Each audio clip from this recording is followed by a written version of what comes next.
Muito boa noite, boa tarde, bom dia, boa madrugada, feliz 2023, muito estudo em livros seguros, não compareçam em seminários, não compareçam em congressos, estudem em casa, façam da casa de vocês um colégio do Evangelho. Vejam aqui os livros seguros e vamos estudar. O livro estudado é o maior fornecedor didático e pedagógico de elementos pedagógicos para a nossa reforma íntima. Não tem melhor do que o estudo e a prática. O estudo e a ginástica da prática. Isso tem que ser segundo a segundo. Muito bem-vindos ao Núcleo de Estudos Espíritas e Jurídicos Gesiel, cidade de Guarapari, cidade saúde do Estado do Espírito Santo. Brasil, Marcelo Paes Barreto. Meus queridos amigos e amigas, meus conhecidos e conhecidas, e companheiros e companheiras que estejam nos conhecendo, muito prazer.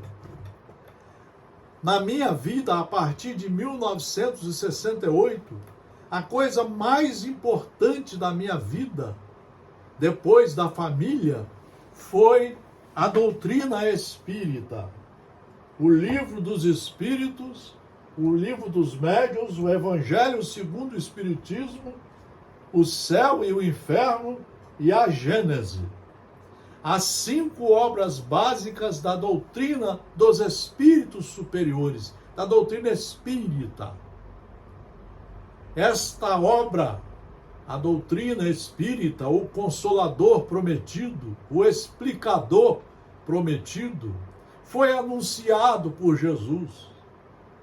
Está nas palavras do apóstolo João. Por que foi anunciado? Porque precisava vir o complemento da obra cristã, para acabar de explicar em razão do andar dos tempos, do progresso, principalmente do progresso moral.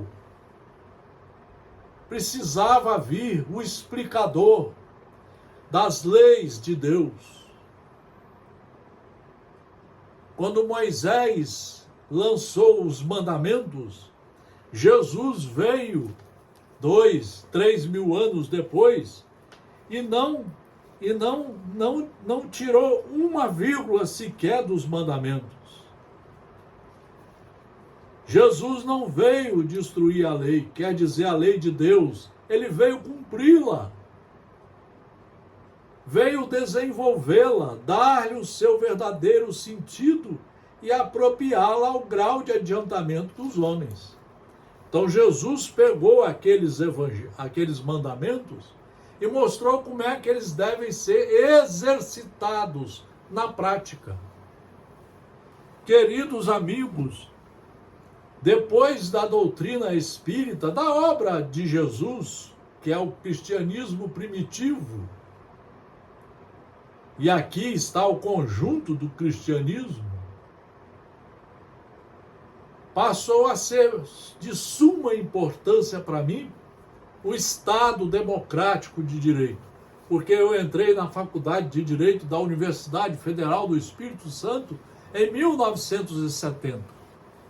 E ali passei a ver que o direito, ele é construído com base nas leis naturais, nas leis de Deus, para ajudar a disciplinar a convivência social, para tornar a convivência social civilizada, educada, cumpridora dos deveres, mostrando que cada um deve ir a um limite na convivência com o outro. Como disse o filósofo alemão, cada um vai até o arbítrio do outro. Cada um vai até o limite. Ninguém tem liberdade para passar daí. E hoje eu gostaria de lembrar muito disso tudo que eu estou falando. Eu quero mostrar a vocês, eu falo muito em estudo. Eu tenho convicção de que fora do estudo não há salvação. Para entender que a caridade é um instrumento dos filhos de Deus, nós precisamos estudar primeiro. Muita gente pensa que caridade é tirar do bolso um dinheiro e dar para o outro, tirar uma cesta básica e dar para o outro, tirar uma roupa velha e dar para o outro.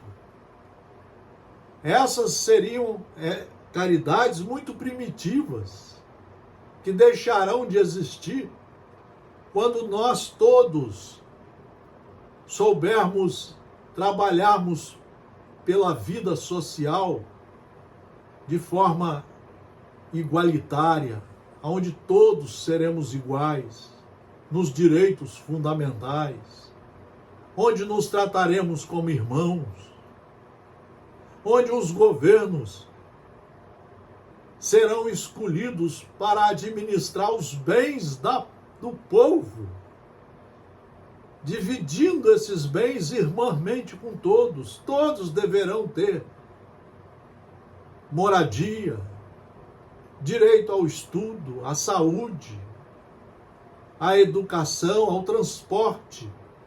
Todos deverão ter acesso aos bens fundamentais da pessoa humana.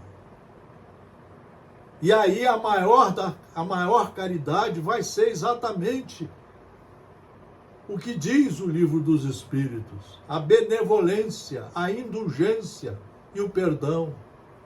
Fazer o bem aonde estivermos, conosco e com todos que estejam à nossa volta.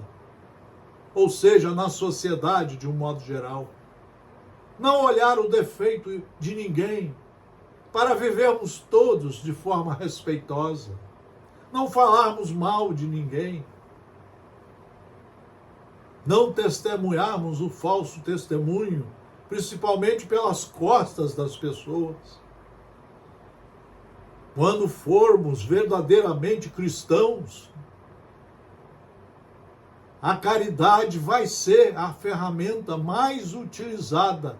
É a amizade, a cordialidade, a tolerância, a paciência, saber ouvir, dialogar, saber ouvir aqueles que falam diferente de nós, mas ouvir com respeito, saber conversar com respeito, sermos eminentemente educados, afetuosos e respeitadores. Então eu falo muito em estudo, porque eu conheço várias criaturas que estão há 40 anos na religião e são analfabetos. Nunca leram estudando as obras básicas. Eu conheço muita gente do direito, advogados, promotores, defensores, juízes, delegados, desembargadores. São raros, mas eu conheço que nunca estudaram e que ocupam esses cargos, mas são analfabetos. Então nós precisamos mudar isso. Só o estudo nos conduz a conhecer a verdade. E a verdade é o único instrumento que se compreendido por nós, se utilizados pela nossa inteligência, pelo nosso discernimento, nós saberemos escolher sempre o caminho seguro do bem, sem agredir o direito individual de ninguém. Então hoje eu quero, depois dessas palavras, escolher aqui no Evangelho, que eu estudo há mais de 40 anos, que já li mais de 10 vezes, mas ainda não o conheço. e ainda estou longe de praticá-lo integralmente. Mas já sei que fora dele seria um ignorante praticando atos absurdos. Com ele eu posso me prevenir para evitar de praticar atos agressivos às leis e aos meus semelhantes, preparando um futuro de mais dignidade para mim mesmo e na convivência com meus irmãos. Hoje eu vou escolher o capítulo 9 do Evangelho segundo o Espiritismo. São 28 capítulos, 3.000 itens para serem estudados, compreendidos, entendidos, assimilados e praticados. É esse material que deve fazer parte substancial do reino de Deus aqui dentro de cada um de nós, equipando as nossas mentes, equipando as nossas consciências com a verdade, como disse Jesus: conhecereis a verdade, e ela nos iluminará pelo caminho correto, se estudarmos e se soubermos consultar o seu manancial a todo instante, antes de qualquer tomada de posição. Bem-aventurados aqueles que são brandos e pacíficos. Bem-aventurados aqueles que são brandos, porque eles possuirão a terra. Possuirão. Eles não possuem ainda. Vejam como é que Jesus foi pedagógico. Bem-aventurados os pacíficos, porque eles serão chamados filhos de Deus. Serão chamados quando forem pacíficos. Jesus está atualizadíssimo. Haveis aprendido o que foi dito aos antigos: vós não matareis, e todo aquele que matar merecerá ser condenado pelo julgamento. Mas eu vos digo que todo aquele que se encolerizar contra seu irmão merecerá ser condenado pelo julgamento. Que aquele que disser a seu irmão raca merecerá ser condenado pelo conselho. E aquele que lhe disser vós sois louco merecerá ser condenado ao fogo do inferno. Por essas máximas, Jesus faz da doçura e da moderação, da mansuetude, da afabilidade e da paciência uma lei. É aí que está a nova visão de Jesus sobre os mandamentos de Moisés, ampliando os mandamentos. Vejam vocês, não é só não matar. Jesus faz da doçura, da moderação, da mansuetude, da afabilidade e da paciência uma lei. Condena, por conseguinte, a violência, a cólera e mesmo toda expressão descortês com respeito ao seu semelhante. O Evangelho de Jesus vem mostrar que nós temos que estudar muito e aí compreender o que é caridade, para sabermos tolerar nossos irmãos, ter paciência, para sabermos lidar com a educação com todos os nossos irmãos, para jamais usarmos de violência. Pelo Evangelho, ninguém precisa ter arma a não ser a polícia, mas ninguém precisa comprar arma, ter balas em casa, espingardas. Nós precisamos nos educar para vivenciar esses ensinamentos do Evangelho de Jesus. É isso que é o Espiritismo. É o explicador de como aprendermos a caminhar de acordo com as leis divinas. E aqui nós vamos ver à espera dos bens do céu, o homem tem necessidade dos da terra para viver. Jesus somente lhe recomenda não ligar a estes últimos mais importância que aos primeiros.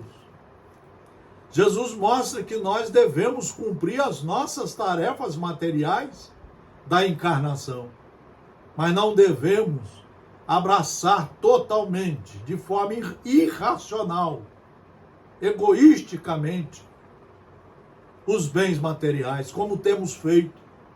Abraçamos o álcool, tomamos, às vezes, nos aconselha a tomar uma taça por dia, porque dizem que faz bem. Isso é aconselhamento dos comerciantes que querem continuar vendendo seus produtos. É o materialismo selvagem. Nós não precisamos de bebida nenhuma, precisamos é saber nos alimentar bem. Para isso existe a nutricionista, a ciência. Nós não precisamos de armas, nós não precisamos da violência, precisamos aprender a estudar as leis e a respeitá-las. Vejam quantas pessoas que morrem com motoristas bêbados no volante dos carros. Vejam quantas criaturas que morrem por overdose das drogas, porque o Brasil é o primeiro consumidor de cocaína do planeta Terra.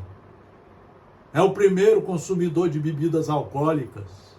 Então nós estamos precisando. Por essas palavras, ele quer dizer que até esse dia os bens da terra estão assambarcados pelos violentos, em prejuízo daqueles que são brandos e pacíficos. Vejam no Rio, nos bairros do Rio de Janeiro, o comando dos marginais, dos delinquentes, agredindo as pessoas de bem que querem viver em suas casas. Vejam. E nós praticamente aceitamos isso tudo, contanto que eles não venham até nós, né? Quando a lei de amor e de caridade for a lei da humanidade, não haverá mais egoísmo. O fraco e o pacífico não serão mais explorados, nem esmagados pelo forte e pelo violento. Tal será o estado da terra quando, segundo a lei do progresso e a promessa de Jesus, ela tornasse um mundo feliz pela expulsão dos maus. Esse mundo feliz, nós sabemos que nós vamos construir a partir de nós. É aqui de dentro que tem que sair as ideias de um mundo feliz, como filhos de Deus, como obreiros de Deus, como trabalhadores do Senhor, como cuidadores desse planeta que é dele, emprestado para nós, como um planeta escola na duração de cada encarnação. A afabilidade e a doçura, a benevolência para com os semelhantes, frutos do amor ao próximo, produz a afabilidade e a doçura, que lhes são a manifestação. Isso tem que ser muito bem estudado. Isso não é através de palestra nem de seminários. Nós temos que transformar as casas religiosas em salas de aula, para nós ouvirmos as opiniões dos nossos irmãos e irmãs. E no final, fecharmos com os livros seguros. Entretanto, não é preciso fiar-se sempre nas aparências. A educação e o hábito do mundo podem dar o verniz dessas qualidades. Quantos há cuja fingida bonomia não é senão máscara para o exterior, uma roupagem cuja forma premeditada esconde as deformidades ocultas. O mundo está cheio dessas pessoas que têm o sorriso nos lábios e o veneno no coração. Hoje você vê isso dentro das religiões. Aqueles grupinhos, um não fala com o outro, um não quer que o outro vá lá. Chega até a perguntar, eu já vi isso, o que o senhor está fazendo aqui? Quando nós devemos receber a todos, conversar com todos, tratar como irmãos. Olha só, veneno nos lábios e no coração, que são brandos, contanto que nada as machuque. mas que mordem a menor contrariedade, cuja língua dourada, quando falam face a face, se transmuda em dardo envenenado quando estão por detrás. Não basta que dos lábios gotejem leite e mel, pois se o coração nada tem com isso, há hipocrisia.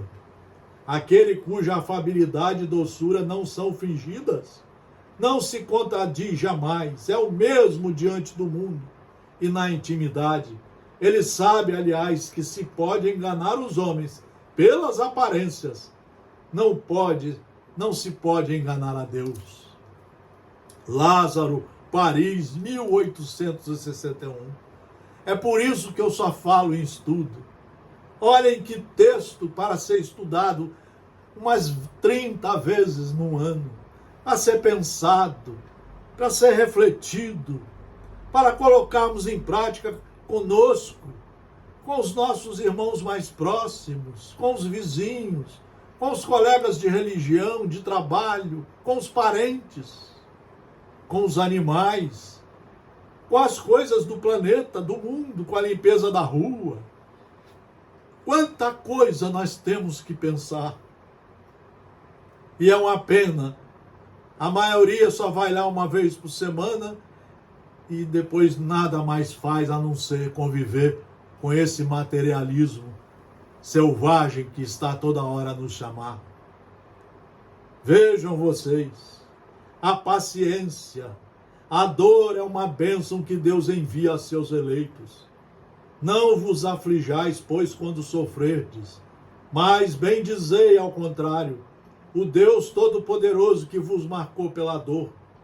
Nós sabemos, pelo estudo no capítulo 5 deste Evangelho, pelo livro dos Espíritos, que todo aquele que erra, que comete erros, crimes, ele vai ter que acertar-se com a justiça divina. E existem várias formas de acerto, que estão aqui no Evangelho, que estão no livro dos Espíritos, no céu e o inferno, na Gênese. Sede pacientes, a paciência é também uma caridade, e deveis praticar a lei da caridade ensinada pelo Cristo. Tem gente que fica falando que faz caridade, dando a cesta básica, mas não tem paciência com os irmãos de religião, com as irmãs de religião, briga com todo mundo, fala alto, grita. Tem pessoas que gritam ainda. Eu já vi gente gritando a partir da calçada quando está recebendo os irmãos. Sem educação nenhuma, sem evangelho nenhum. Então nós precisamos estudar e refletir, pensar, trazer para dentro, para compreender melhor o mecanismo das leis de Deus. Não basta a lei de caridade ensinada pelo Cristo enviado de Deus, a caridade que consiste na esmola dada aos pobres. É a mais fácil das caridades. Mas há uma bem mais penosa e, consequente, mais meritória. Perdoar aqueles que Deus colocou sobre o nosso caminho para serem os instrumentos dos nossos sofrimentos e colocar nossa paciência à prova. No livro Jesus no Lar, tem uma parte sobre isso, que Jesus pergunta a Pedro o que ele fez quando ele encontrou os parentes difíceis, e Pedro, nervoso, revoltado, diz que colocou o dedo na cara deles, chamando-os de insubordinados, de ladrões, etc. Quando Jesus mostra para Pedro que os parentes difíceis são instrumentos do nosso aperfeiçoamento. E a dor, todo sofrimento, é uma peça pedagógica que Deus empresta a nós para nos educarmos, para retificar os nossos erros, para exercitar o perdão, a tolerância, ressarcir os danos e aprender a caminhar doravante segundo as leis de Deus. E Eu adoro esse texto aqui, obediência e resignação.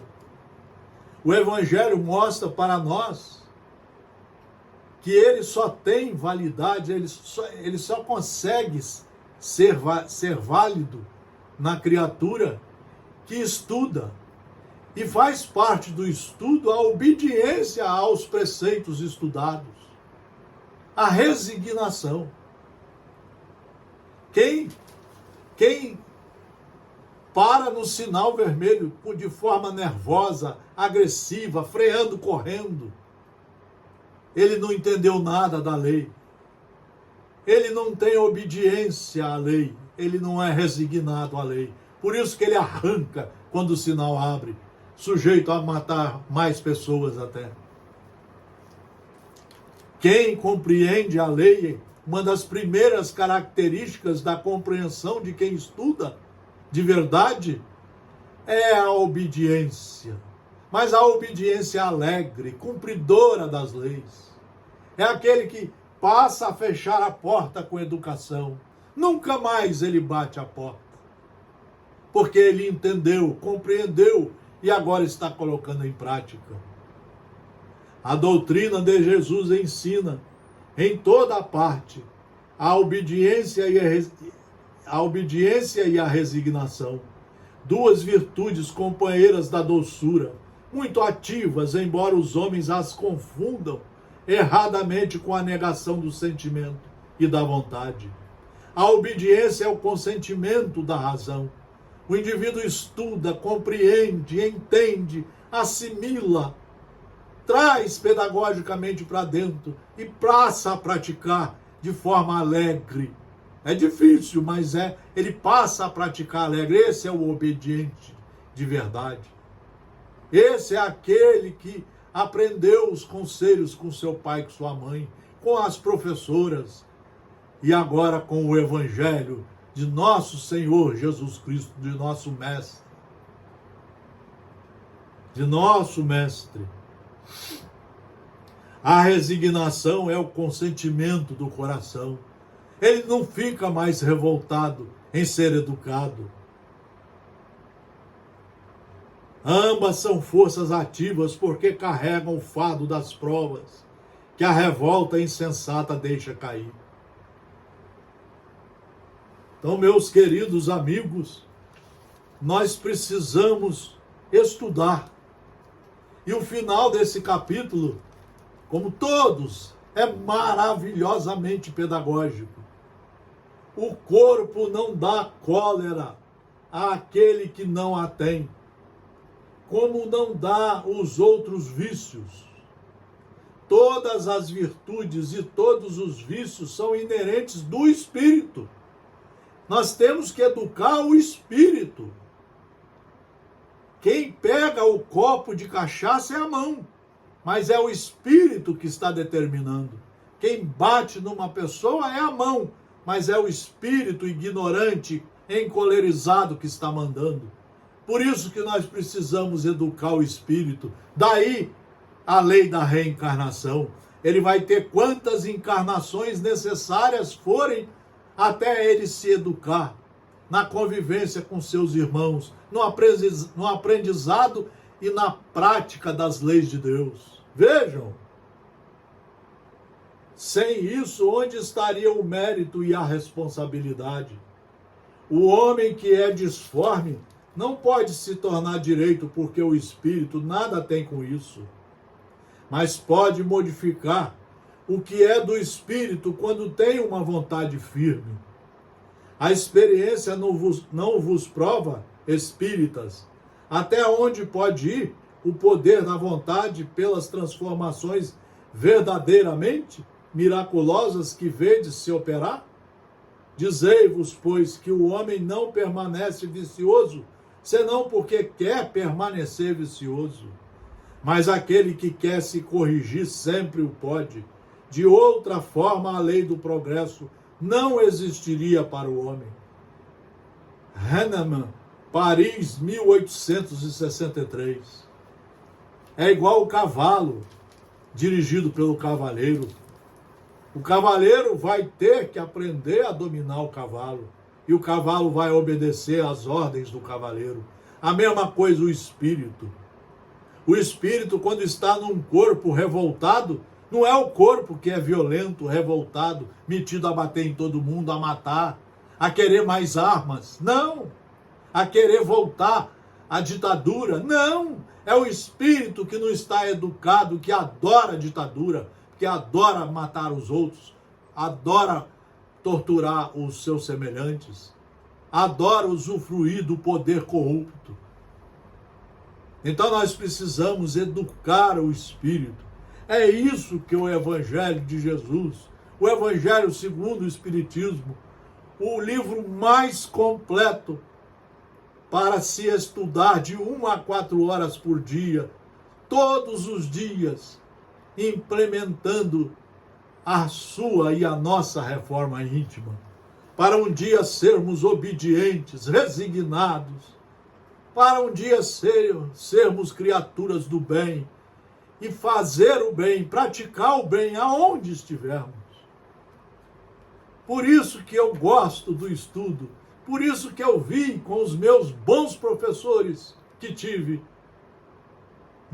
no primário, no ginásio, no científico e na faculdade. A maioria esmagadora dos bons professores diziam: só estudando você será um bom profissional. Só estudando e se reformando você terá moral suficiente para resistir às tentações do mundo material. Só o Evangelho estudado, compreendido, assimilado, vivenciado numa ginástica diária, minuto a minuto, é que nos fará com que possamos caminhar de forma jurídica, segura, para o bem, praticando a lei de amor de forma concreta e verdadeira. Por isso que o Núcleo de Estudos Espíritas e Jurídicos de Aziel só fala em estudos seguros, só faz aulas, vídeos de livros seguros. Por isso ele não vai a seminários. O tempo que se gasta no seminário se gasta estudando, relendo livros, fazendo reflexões, porque nós temos mais de 200 livros para estudar, para ler, para fazer as reflexões e para implementar ao longo dos tempos a nossa reforma íntima, a nossa reforma moral. Muito obrigado pela atenção, muito obrigado. Um abraço fraterno a todos os senhores e as senhoras, a todos vocês jovens. E fiquem sempre conosco no Instagram, no YouTube e no Facebook. Marcelo Paes Barreto, muita paz, através dos livros seguros.